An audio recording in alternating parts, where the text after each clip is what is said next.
After a lifetime of researching the dynamic and enigmatic world of light entertainment, I've decided to ditch my notebook and meet the people who inspire me.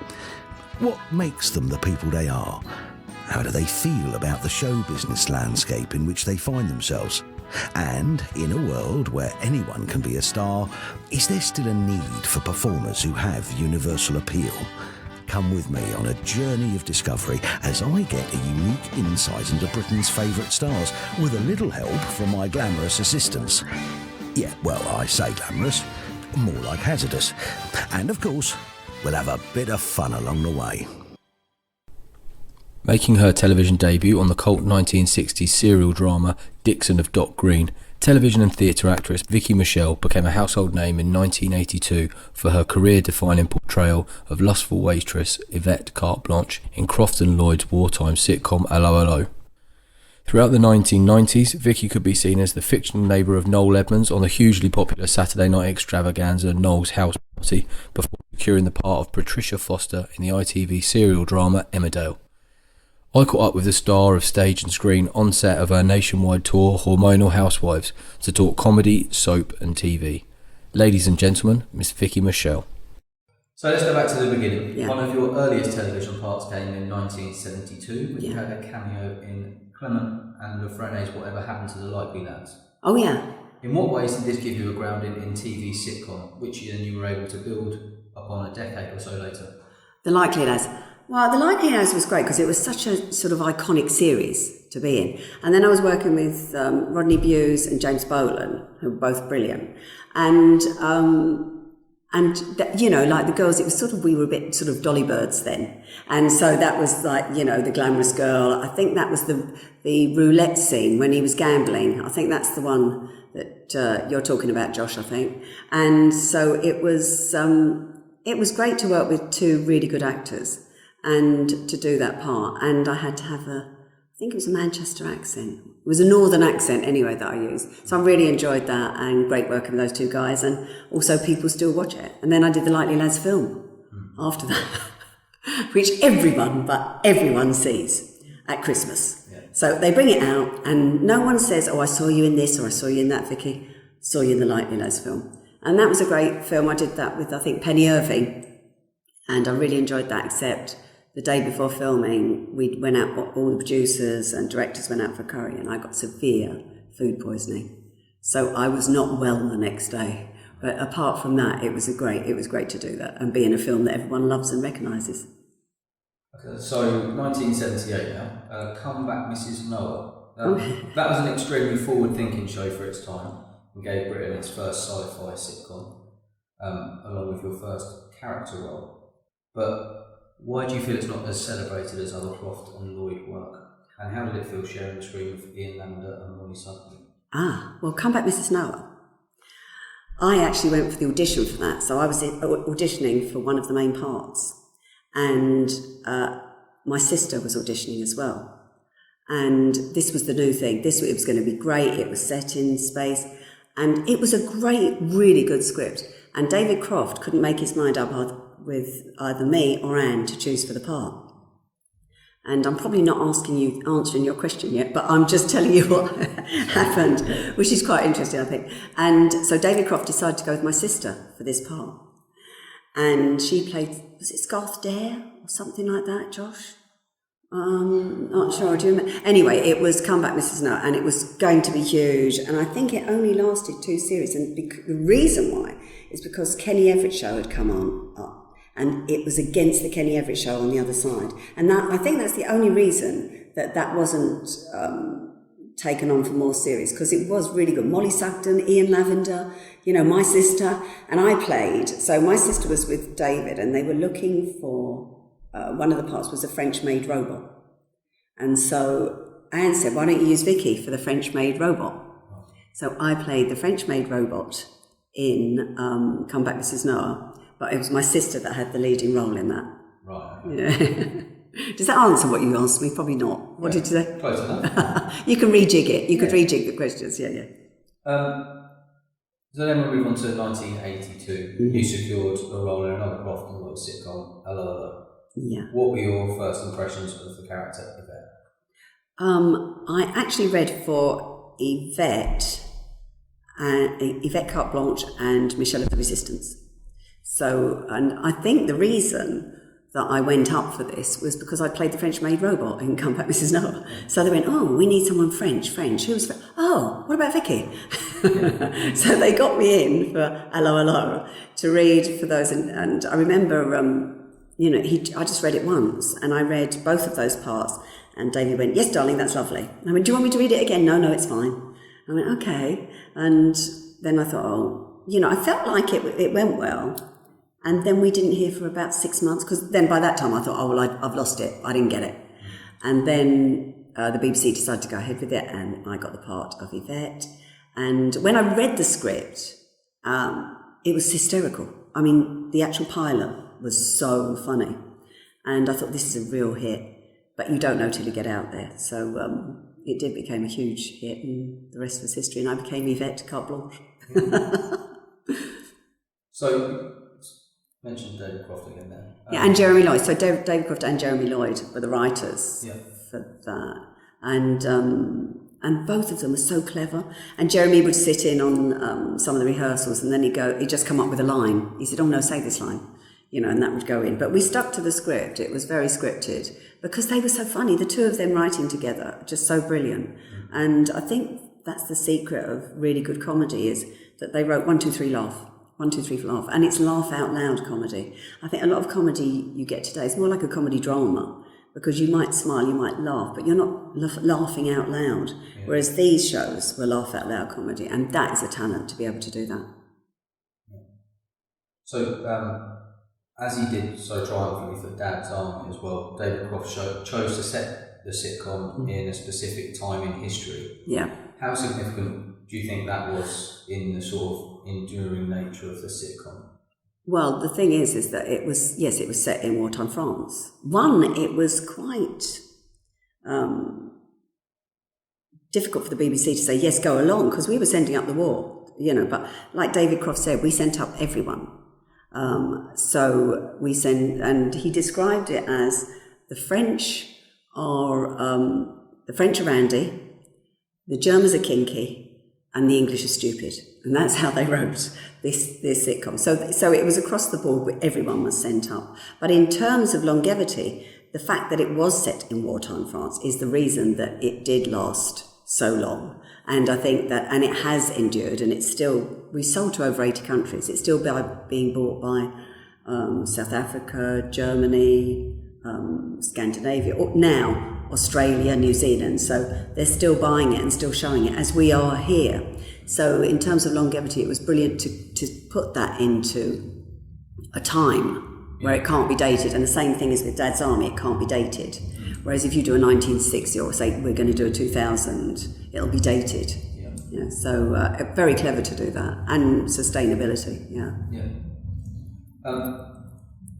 In 2017, Britain lost a comedy giant. What are your memories of the great Gordon Kay? That was, Gordon was an amazing actor and just so clever.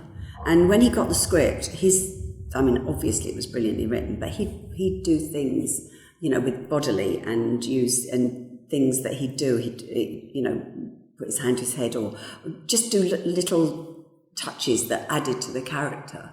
And he was just a very, very clever actor. And so he was a joy to watch and glean some insight into, how his brain worked and what made people love what he was doing. So I've worked with some amazing people, and Gordon being one of them, and you could actually see, and study him to find out what it was that made him so good. And I think, he used to think, no one could replace René, and I think that's good. He was the leading actor, and he was the most unlikely sex symbol, I think, that you could describe him as. Because I think Croft and Lloyd sort of sometimes cast against type. Yeah. So you'd get, he's this man, everyone is falling in love with, this cafe owner, would not epitomise the typical Don Juan, but it worked, and he was very talented, and the general public absolutely loved him. So it's a sad loss because people really, took him to his heart, and he came through that accident and became almost, it was almost a miracle. So people just loved Gordon even more, and I think the general public always show that he was one of the people that are dear to them, and they remember, because you say, who's your favourite character, and usually I say, apart from me, and they'll usually go Rene. So after Allo Allo, a little while later, you popped up as the neighbour of Noel Edmonds in the fictional village of Crickley Bottom. Yeah. As an actress, how difficult is it to portray a character when everything else is real? Right. Do you mean Crinkly Bottom was real? Josh. No, I think. I had to be the neighbour that fancied him. Everyone else did not like him in Crinkly Bottom. So every neighbours, they weren't keen on. No, but I had to come through, and I was the one that really fancied him. And the thing is that when we were doing it, we didn't have long to rehearse, and you couldn't use auto cue or anything like that. So you just had to go for it. And I remember one time I came through the door, and I think I threw off these glasses, and I got hold of him and threw him on the floor and jumped on him, and he went, "What are you on?" But it was just the part. But he would ad-lib. I had my script, and he would ad-lib. But it was such fun. It was great fun doing that. Yeah. And I got Blobby got me with what was it? The gotchas.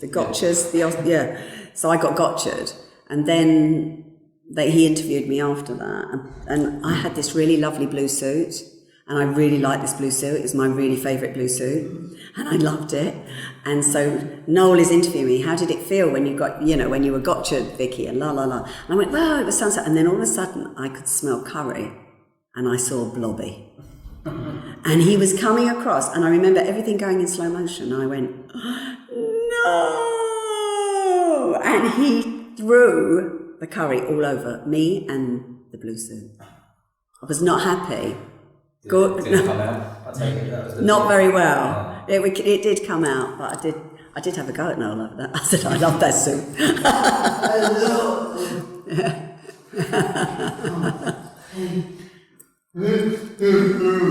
A lot of people hate Mr. Blobby here. Oh, they hate Mr. Blobby. Yeah, Mr. Blobby, he was funny. I think Noel's great. I love Noel. I loved working with him, and he was and I think he's really talented, yeah. Yeah, a nice person. And he also comes from Essex, so it's pretty good. Emmerdale, in 2007 you joined the cast of Emmerdale, playing the part of Patricia. Yeah. How different did you find working in a soap to what you were used to? It was really nice. It was really like doing, I was used to doing television and playing different characters. So I'm playing a different character, and I'd been for this part, and it was great. So they wanted to use me for quite a long time, and I went in as this sort of the mother of Richard Grieve, I think it was, who was one of the gay boys, and so I've gone in, and there were rumours that I might have had to have a flirtation with Patrick Mower, which was great because I'd worked with him before, and that was great.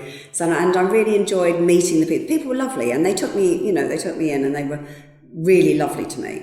And I really enjoyed doing the part, and I thought it was going to go on, but then they got a new producer in, and the new producer decided to kill off my son. So that was it.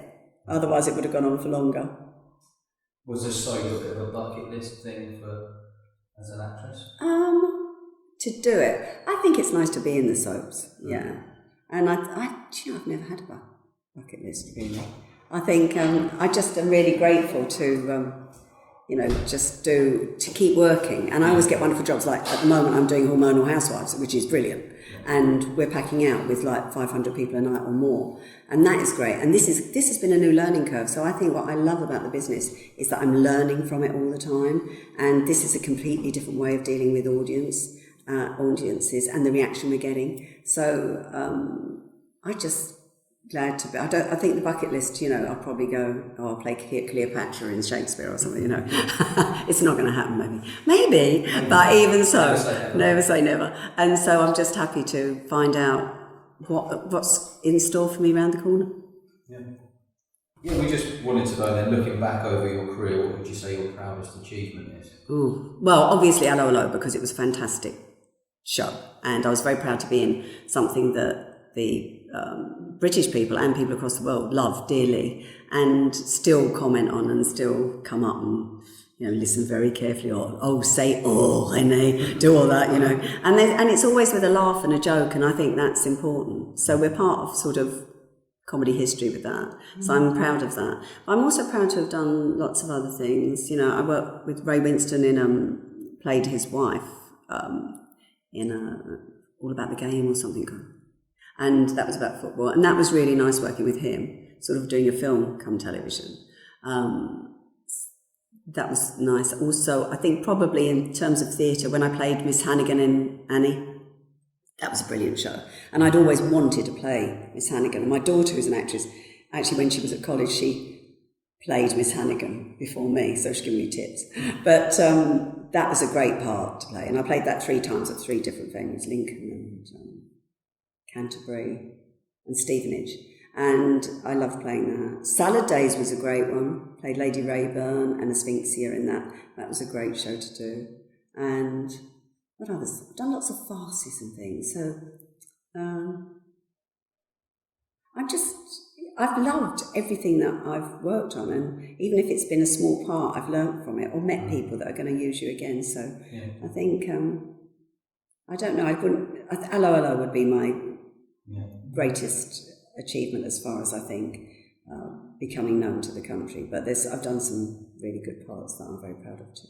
Yeah. I'll probably think of something else, and I can't remember. I'll have to look at my CV and go, oh yes, I did that. I would have said that. Well, you've been involved in the Royal Variety charity as well. Yes, the Royal Variety is really important, and they put on the Royal Variety show every year, and that is really great to be involved with that. And so I'm very proud of what they do as a charity, and the fact that it's supported by the Royals, and they put on that wonderful show that everyone watches every year. So I'm very proud of that. I was talking more in acting, but very proud of in terms of charities, most of my charities. I was very proud to be involved with the Bomber Command appeal, which culminated in fact, it was David Graham and Robin Gibb that got together that started that appeal off, and the Queen opened the Bomber Command Memorial. So that was a great achievement, because they were never recognised. For 70 years they were not recognised, and they should have. And they're such brave men. And also, I go to some of the Pathfinders. We've lost Commodore Charles Clarke recently. We lost Dougie Radcliffe, all of these wonderful, Harry Irons, just amazing bomber boys that I used to really sort of love and chat to at all these lunches we used to do for the Heritage. So I'm very, very proud to be involved with that one. That was very dear to my heart, especially as that should have happened a long time ago. And they were such brave men, what they went through. I mean, they had trauma, everything that you could. I was talking to them, I said, what happens when you have, now you get post-traumatic stress disorder, is it PTSD? I always get it one way around. And, nowadays it's recognised, but in those days it wasn't. I said, what happened when you had this? What happened when you had these flashbacks? What happened? Because obviously they did, because when they went up, you'd probably have 1 in 10 come back, of these guys. And they knew that, 17 or 18 years old. And he said, well, we went to the Sergeant and said, look, I'm not sleeping, Sergeant. And the Sergeant would say, get over it, son. And that's what they were brought up on. So they didn't have, what they could have had now in terms of being looked after. But they were very brave men and gentlemen and lovely to be with. So probably one of my proudest bomber command, Okay. So what's next for Vicki Michelle? Well, this one is exhausting. This is like one night at 68. One night it's all over the country. So, and it's been amazing. I mean, we've had 500 people upwards, and it's just such a brilliant show, making people laugh out loud and So I'm really proud to be in this one. And after that, I don't know, I'm speaking to the agent, there's a couple of things in the irons in the fire, so hopefully one of those will come off, and I'll have to let you know. I'm doing Panto. I'm doing Panto for Chris Marino in York. Yes, Snow White. So I'm playing I'm not playing Snow White. I'm playing the Wicked Queen, which I love. I'm quite good at being bad. That's a good note to end on. Yeah. Thank you very much. That's all right.